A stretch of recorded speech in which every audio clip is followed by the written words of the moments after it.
When we first got involved in this project, there was in effect a mismatch of different systems across the campus. There was a response plan, but it was very incoherent. It didn't allow them any flexibility. Prior to the Guardian system being installed throughout the hospital here, there were a few different systems that they didn't communicate with other wards so that you couldn't get staff from other areas. You can get people in who are really unwell, really thought disordered, misidentifying you at times. So sometimes when you're perhaps having one-to-one time with patients, they can become aggressive. You can require another member of staff there for assistance, or even just another member of staff just to make you feel at ease. I wouldn't say it was daily, but there is a regular occurrence where there's violent incidents, people that are quite distressed. If you're relying on shouting or alarms that go off on your person, then particularly in this ward we've got lots of long corridors, so if something was going on down the other end of the corridor, you may not be able to hear that message, and it may take you a while to locate it.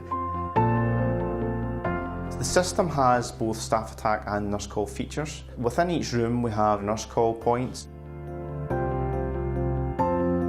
Each individual person that works in the environment has a personal attack trigger. So when they're under attack, it sends an IR signal to the ceiling mount receiver, which will then alert people.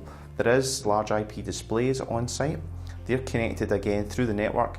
A person attacked in one ward, that attack is transmitted through the IP network to a secondary ward, which will then allow people to provide a response from other wards. It works by either pressing the button on the top, that's just for a nurse call, so if you needed just general assistance, a wee bit of help, just give it a wee press, and if it was an emergency, if you just pull it down, it pulls out and the alarm triggers. We wanted to look at this as a campus-wide deployment. We currently have 18 separate buildings, 18 staff attack systems, but are connected through the network using the existing IT infrastructure. What we've managed to do is create a standardised process through the whole campus. If there is an event in one ward, that event is transmitted through the IP network to perhaps one, maybe two other wards, and they then respond, and the system will tell them the exact location and the exact ward. We've managed to do that, but we've also given them the flexibility that that response plan can be changed as and when the site grows and develops. So we're not providing a fixed solution, it's a flexible solution using IP infrastructure.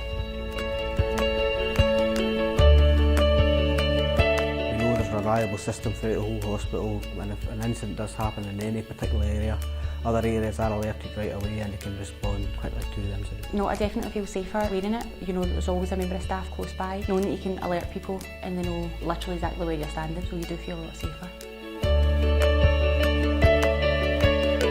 When they come in, the first thing you'll do is you'll go to the box where all the alarms are before you do anything else, so that everyone's got their keys and they've got an alarm to ensure their safety. Everyone puts it somewhere different, but it's wherever you feel comfortable, and it's not, you don't feel it really, you don't notice it. It's quite light. You put it somewhere where you feel you're able to get access to it quite easily. It's quite discreet and it's certainly effective. A good volume with the alarm, clear signs to show where the incident's taking place, and if the incident moves along, as it sometimes does in this type of ward, person running up the corridor, the alarm follows them so you can always track where the incident's happening. Leverndale provided us with quite a challenge to install the product. The wards weren't being closed down, so working on live wards, it was a mental health environment which had a lot of health and safety aspects in making sure that the patients were all kept safe. It was a real challenge for our guys, and we managed to keep the wards running. We managed to do a ward every 2 weeks across the whole campus without shutting down a single ward. The installation could go on while the patients were in the ward and the normal day-to-day activities were going on in the ward. Having to move patients to other wards or closed wards would